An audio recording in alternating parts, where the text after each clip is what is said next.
Hello dear students, मैं मनीष पांडे आपको maths पढ़ाता हूँ। सीनियर फैकल्टी हूँ उमरा सेंटर पर।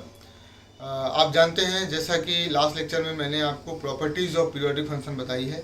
अभी मैंने वो कंप्लीट नहीं किया था, थोड़ा टाइम ज़्यादा हो रहा था। तो बाकी के जो उसमें प्रॉपर्टीज़ हैं वो मैं आपको अब इस कमिंग लेक्चर में बताने वाला हूँ। इसके बाद मैं आपको क्लासिफिकेशन ऑफ फंक्शन बताऊँगा कि किसी भी फंक्शन का क्लासिफिकेशन क्या होता है, किस किस टाइप का फंक्शन होता है, और उसको one by one upon discuss भी करेंगे। ठीक है ना। तो ये चैप्टर थोड़ा बड़ा है, फंक्शन थोड़ा सा बड़ा चैप्टर है, तो अपन उसको डिस्कस करेंगे वन बाय वन। ठीक है ना। तो आइए मिलते हैं क्लास में। तो डियर स्टूडेंट्स, लास्ट लेक्चर में मैंने थर्ड तक प्रॉपर्टी नंबर थर्ड आपको बता दिया था, और प्रॉपर्टी नंबर फोर्थ क्या है वो जरा देखते हैं। फोर्थ क्या है कि कुछ एक्सेप्शंस भी हैं, कुछ एक्सेप्शंस भी हैं जिसकी वजह से जैसे ज़्यादातर आपने एक्सेप्शंस पढ़े होंगे केमिस्ट्री में, कि केमिस्ट्री में बहुत सारे एक्सेप्शंस होते हैं। लेकिन मैथ में यहाँ पर मैं आपको कुछ एक्सेप्शंस बताता हूँ कि आपको लगेगा कि इसका पीरियड तो ये होना चाहिए, लेकिन वाकई में उसका पीरियड कुछ और होता है। तो उसके मैं एक आध क्वेश्चन भी बाद में करवाऊँगा, तो आपको आइडिया लग जाएगा कि ऐसा क्यों होता है। तो देयर आर सम एक्सेप्शंस, मैं आपको बता देता हूँ वो। There are some exceptions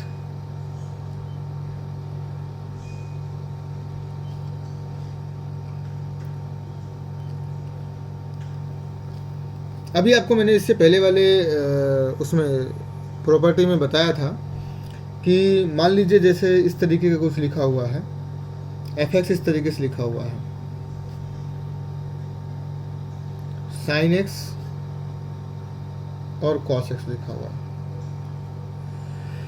sine x का पीरियड ऊपर आप टेबल में देखेंगे तो मैंने आपको बताया है कि पाई है, कॉस एक्स का पीरियड भी पाई है। तो पाई और पाई का एलसीएम ऑब्वियसली पाई होगा, जैसे 2 और 2 का एलसीएम 2 होता है, 3 और 3 का एलसीएम 3 होता है। तो पाई और पाई का एलसीएम जो होगा वो होगा, पाई का भी एलसीएम पाई, इसका पीरियड पाई है, इसका पीरियड पाई है, तो इसका और इसका एलसीएम लेना चाहिए। जो भी इसका पीरियड आएगा, जो भी इसका पीरियड आएगा, उसका एलसीएम लेना चाहिए। तो पाई और पाई का एलसीएम वाकई में पाई होगा, तो इसका मतलब इसका पीरियड होना चाहिए पाई। लेकिन एक्सेप्शन ये है कि इसका पीरियड पाई नहीं होगा, इसका पीरियड होगा पाई बाई 2। ये एक्सेप्शन। ऐसे ही दूसरा एग्जाम्पल, ये पीरियड की बात कर रहा हूँ, पीरियड। ऐसे ही मान लीजिए एफ एक्स इस तरीके से लिखा हुआ है कि साइन की पावर 4x प्लस कॉस की पावर, ये क्वेश्चन भी मैं आपको बाद ये प्रूव करवा दूंगा मैं लास्ट क्लास, मतलब आगे चलकर ये इसका मैं प्रूव जरूर करवाऊंगा आपको।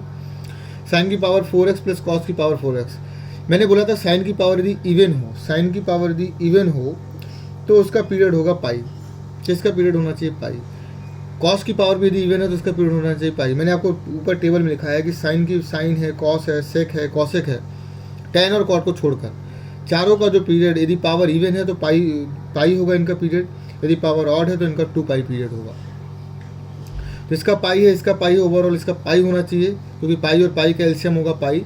लेकिन मैंने बोला था कि दो फंक्शन यदि आपस में ऐड हो रहे हों और इसका पीरियड पाई हो, इसका पीरियड T1 हो, इसका पीरियड T2 हो, तो दोनों का एलसीएम लिया जाएगा। तो इसका पीरियड पाई है, इसका पीरियड पाई है, तो पाई और पाई का एलसीएम पाई आएगा। लेकिन पाई नहीं होगा इसका आंसर, इसका भी आंसर होगा पाई बाई 2। इसका भी पीरियोडिक पाई बाई 2 इसका पीरियड है। थर्ड एग्जाम्पल, ये कुछ एक्सेप्शन है जो मैं आपको बता रहा हूँ। जैसे मान लीजिए tan x का मॉड लिखा हुआ है प्लस cot x का मॉड लिखा हुआ है।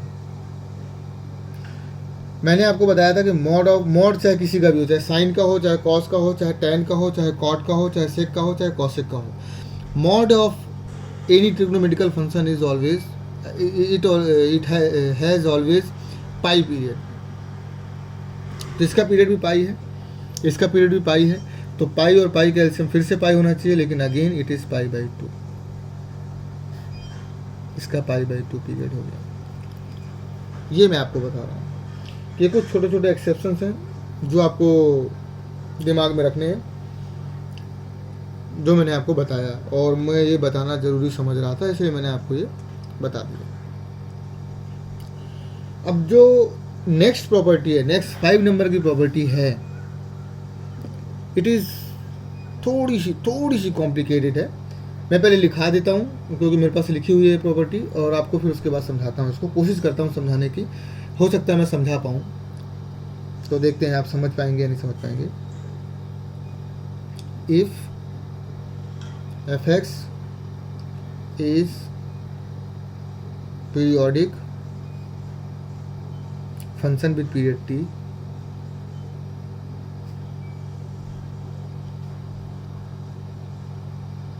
with period t and gx is any function such that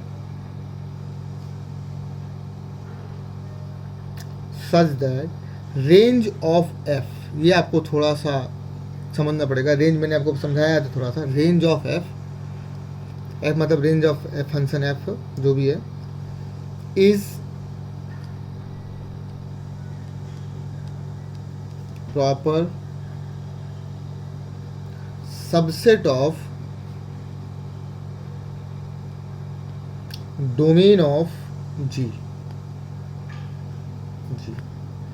then G of F X is periodic with period t। Property लिख लीजिएगा। ये आप जब कंपोजिट फंक्शन पढ़ लेंगे, कंपोजिट फंक्शन मैं आपको पढ़ाने वाला हूँ इसके बाद, अभी थोड़ा सा टाइम लगेगा। कंपोजिट फंक्शन सबसे लास्ट में पढ़ेंगे। जब भी मैं आपको कंपोजिट फंक्शन पढ़ाऊंगा तो ये वाला प्रॉपर्टी आपको बहुत अच्छे से समझ आ जाएगी, क्योंकि ये कंपोजिट फंक्शन है। जी एक्स होता है फंक्शन, एफ एक्स जी एक्स होता है, तो जी के अंदर एफ एक्स आ गया, यानी जी एक्स जहाँ पर भी जो फंक्शन जी एक्स रहा होगा अभी x is replace by F x. और जब भी मैं आपको कंपोजिट फंक्शन पढ़ाऊंगा तो ये मैं आपको बताने वाला हूँ। बेसिकली आपको मैं एक एग्जांपल के थ्रू इसको समझा देता हूँ, आपको समझ आ जाए तो ठीक है, नहीं समझ आएगा तो कोई बात नहीं। जैसे मान लीजिए यहाँ पर लिखा हुआ है sine X minus greatest integer of X, या इसी को कैसे लिख सकते हैं, sine curly bracket X. Curly bracket X मतलब फ्रैक्शनल पार्ट ऑफ एक्स, इसको बोलते हैं फ्रैक्शनल फंक्शन। इसकी वैल्यू हमेशा 1 से कम रहती है और इसका पीरियड होता है 1। मैंने आपको टेबल में लिखाया। तो ये एक तरीके से क्या लिखा हुआ है, साइन एक्स की जगह पर कर्ली ब्रैकेट ऑफ एक्स लिखा हुआ है। तो साइन एक्स जैसे जी एक्स में एक्स की जगह पर एफ एक्स लिखा हुआ है, तो एफ एक्स की value curly bracket of F x. तो एफ एक्स का यदि पीरियड, एफ एक्स का पीरियड यदि 1 है तो साइन एक्स का पीरियड क्या होगा, 1 होगा। यानी साइन एक्स इसका पीरियड जो भी होगा वही इस पूरे का पीरियड माना जाएगा। यदि साइन और दो फंक्शन लिखे हुए हैं, साइन लिखा दो, एक साइन है और एक फ्रैक्शनल पार्ट है, दो तरीके के फंक्शन लिखे हुए हैं, साइन लिखा हुआ है और फ्रैक्शनल पार्ट ऑफ एक्स लिखा हुआ है। यानी साइन एफ एक्स लिखा हुआ है, साइन एफ एक्स, यानी कि साइन एक्स रहा होगा, एक्स की जगह पर एफ एक्स रख दिया है कर्ली ब्रैकेट ऑफ एक्स, तो it is periodic with period 1 with period 1। क्यों? क्योंकि as X minus greatest integer of X has period 1, क्योंकि इसका पीरियड 1 है। इसको कर्ली ब्रैकेट ऑफ एक्स भी बोलते हैं, क्योंकि इसका पीरियड क्या है, 1 है, इसलिए ऐसा है।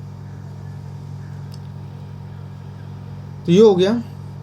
अब इसमें मैं आपको एक चीज़ बता देता हूँ। मैंने आपको लास्ट लेक्चर में बताया था एलसीएम के बारे में, कि एलसीएम इसमें लेना पड़ता है। मान लीजिए दो फंक्शन है आपके पास एफ एक्स और जी एक्स, तो उसका एलसीएम कैसे लेंगे। मैंने एक यहाँ पर अब आपको पहले एक इम्पोर्टेंट चीज़ बता देता हूँ, हाउ टू टेक एलसीएम। यहाँ पर एलसीएम किस तरीके से लिया जाएगा वो पहले आप समझ लीजिए। एलसीएम लेना किसका है वो पहले आप देखिए। जैसे मान लीजिए एच एक्स इस तरीके से लिखा हुआ है कि यहाँ पर एफ एक्स प्लस जी एक्स लिखा हुआ है। मान लीजिए इसका पीरियड T1 और इसका पीरियड T2 है, तो जो एच एक्स का पीरियड होगा, ये मैंने आपको प्रॉपर्टी बताई थी कि एलसीएम ऑफ T1, T1 और T2 का एलसीएम होगा। तो मान लीजिए ये जो T1 पीरियड है, एलसीएम किस तरीके से लेंगे मैं आपको बताता हूँ। जैसे एलसीएम आपको लेना है, मान लीजिए इन तीन चीज़ों का, P/Q, R/S, तीन चीज़ें ले ले, तीन फंक्शन ले लेता हूँ। R/S मान लीजिए एफ एक्स, जी एक्स और टी एक्स लिखा हुआ है, कोई तीन फंक्शन लिखे हुए हैं, R/S और T/U। मान लीजिए T1 ये है, T2 ये है, और T3 ये है। मान लीजिए 3 पीरियड है, यहाँ पे कुछ और ले लीजिए fx, मान लीजिए कोई और फंक्शन है kx और इसका पीरियड T3 है। ये T1 है, ये T2 है, ये T3। मान लीजिए T1 का जो इसका पीरियड आया था वो ये आया था, इसका पीरियड ये आया था और इसका पीरियड ये आया था। तो इन तीनों का एलसीएम किस तरीके से लेंगे वो मैं आपको बताता हूँ। इसका मतलब होता है आपको क्या करना है, एलसीएम लेना है PRT का। सीधा जैसे आप 9-10 में पढ़ते हैं वैसा आपको नहीं लेना, PRT आप न्यूमरेटर्स PRT एलसीएम ले लीजिए PRT का अपॉन HCF आपको लेना है QSU का, इस तरीके से। मैं आपको एग्जांपल से बताता हूँ, एग्जांपल भी मैं आपको बताता हूँ। जैसे मान लीजिए आपको पीरियड निकालना है, मान लीजिए एलसीएम निकालना है आपको 2/5,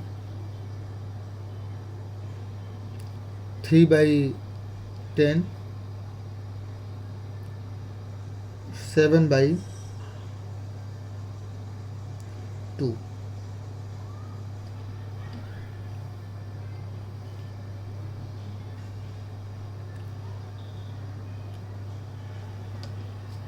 तो इसका मतलब है आप निकालिए एलसीएम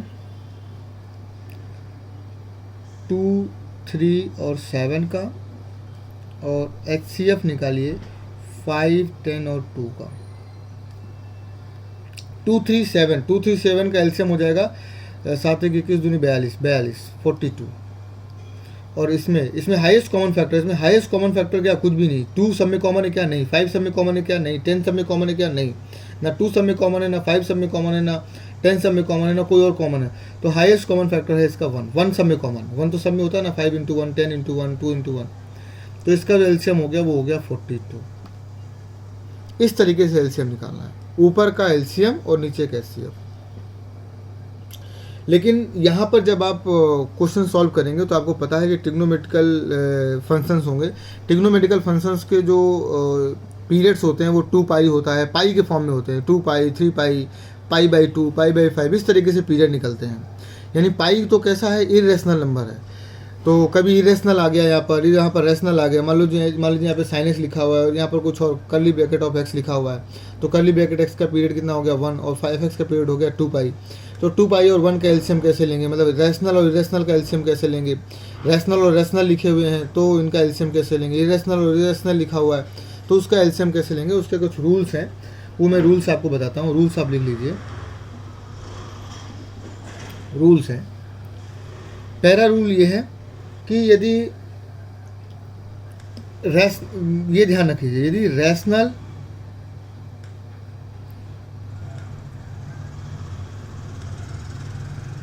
मतलब ऐसे आप लिख लीजिए, LCM of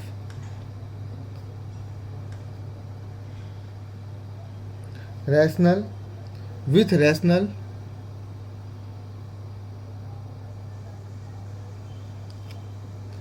is possible. Rational with rational मतलब जैसे अभी मैंने ये सभी रैशनल नंबर्स लिखे थे, आपको याद है हुआ तो सभी रैशनल नंबर का एलसीएम मैंने निकाल के बताया, तो ये एलसीएम पॉसिबल है। लेकिन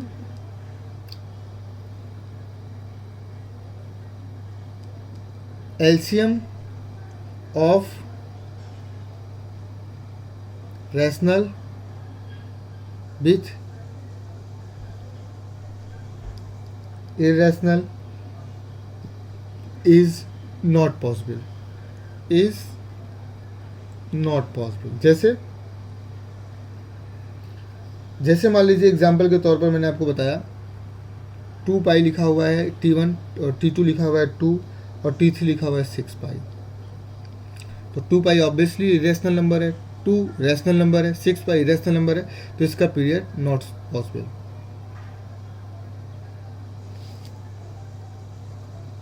नॉट पॉसिबल, इसका पीरियड क्या है, संभव नहीं है। क्यों? क्योंकि इसमें 2 रैशनल है और 2 पाई और 6 पाई क्या है, इरेशनल है। इसलिए इसका पीरियड, इसका जो एलसीएम है, एलसीएम संभव नहीं है। तो एलसीएम रैशनल का इरेशनल के साथ निकालेंगे तो वो संभव नहीं है, लेकिन रैशनल का रैशनल के साथ निकालेंगे तो उसका एलसीएम संभव है। वो मैंने आपको निकाल के भी बताया, ये सभी रैशनल नंबर्स हैं।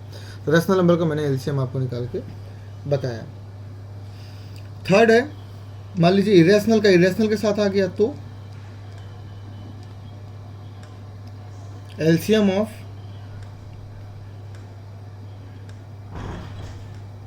irrational with irrational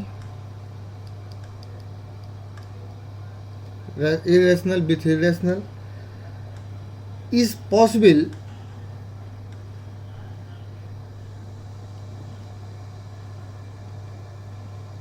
possible but एक शर्त के साथ,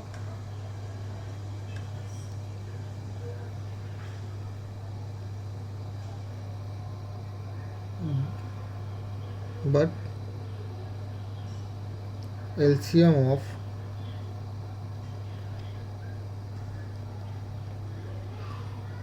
two irrational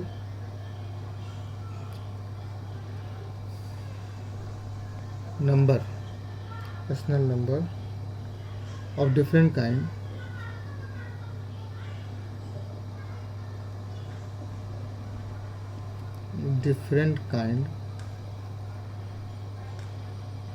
does not exist.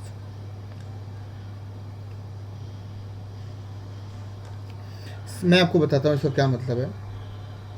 जैसे 2√2 और 3√2 लिखा हुआ है, तो ऑब्वियसली √2 इसमें भी है, √2 इसमें सेम तरीके का है, ये भी रेशनल है, ये भी रेशनल है, लेकिन √2 सेम लिखा हुआ है, तो इसका हो जाएगा 3 2 6 6√2, इसका एलसीएम हो जाएगा 6√2, क्योंकि अपॉन में 1 है, 1 का एलसीएम वही आएगा। लेकिन यदि इस तरीके से लिखा हुआ है 2√3 और 3√2, तो इसका एलसीएम संभव नहीं है। क्यों? क्योंकि यहाँ पे √3 है और यहाँ पे √2 सेम काइंड नहीं है। यहाँ पर सेम काइंड थे, √2 दोनों सेम था, दोनों सेम टाइप के इरेशनल नंबर थे। सॉरी, आपको दिखा नहीं होगा, सेम काइंड के हैं तो इरेशनल नंबर में एलसीएम संभव है। जैसे यहाँ पे √2 है, यहाँ पर भी √2 है, तो √2 इरेशनल है, √2 इरेशनल, लेकिन सेम लिखा हुआ है, तो इसका हो जाएगा 6√2। लेकिन यहाँ पर √3 है और यहाँ पर √2 है, तो दोनों अलग अलग टाइप के इरेशनल नंबर हैं, एक √3 है और एक √2 है, तो इसका एलसीएम संभव नहीं है। ऐसा नहीं कि आप 3 2 6√6 लिख दें, ऐसा नहीं है। √3 अलग टाइप का, √3 और √2 में डिफरेंस है, ये सेम नहीं है, इसलिए इसका एलसीएम संभव नहीं है। तो डिफरेंट टाइप के यदि इरेशनल नंबर्स हैं तो उसका एलसीएम संभव नहीं है, लेकिन यदि सेम टाइप के इरेशनल नंबर है तो उसका एलसीएम संभव है। तो ये आपको दिमाग में रखना है, ठीक है। मेरे हिसाब से ये भी आपको समझ आ गया होगा। अब जो नेक्स्ट लेक्चर में मैं आपको बताने वाला हूँ, नेक्स्ट लेक्चर में मैं आपको क्लासिफिकेशन ऑफ फंक्शन बताऊंगा। क्लासिफिकेशन ऑफ फंक्शन का मतलब ये होता है कि किस किस तरीके का फंक्शन होता है, वो मैं आपको पूरा समझाऊंगा, और उसके बाद फिर मैं उसकी आपको 1 बाय 1 डिफिनेशन भी बताऊंगा। तो अभी अपन बेसिकली जो पढ़ रहे थे वो बेसिक पढ़ रहे थे फंक्शन का। अब आएगा फंक्शन किस किस तरीके का होता है, क्लासिफिकेशन ऑफ फंक्शन किस किस तरीके का होता है, वो मैं आपको एक चार्ट के थ्रू बताऊंगा। जैसे आप उस चार्ट को यदि दिमाग में रखेंगे तो आपको कभी कोई गलती नहीं होगी और हमेशा आपको फंक्शन याद हो जाएगा हमेशा के लिए, ठीक है। तो आइए मिलते हैं नेक्स्ट क्लास में, और नेक्स्ट क्लास में देखते हैं क्लासिफिकेशन ऑफ फंक्शन किसे बोलते हैं और उनके अलग अलग फंक्शंस को अपन समझेंगे, ठीक है। तो आइए मिलते हैं नेक्स्ट क्लास में।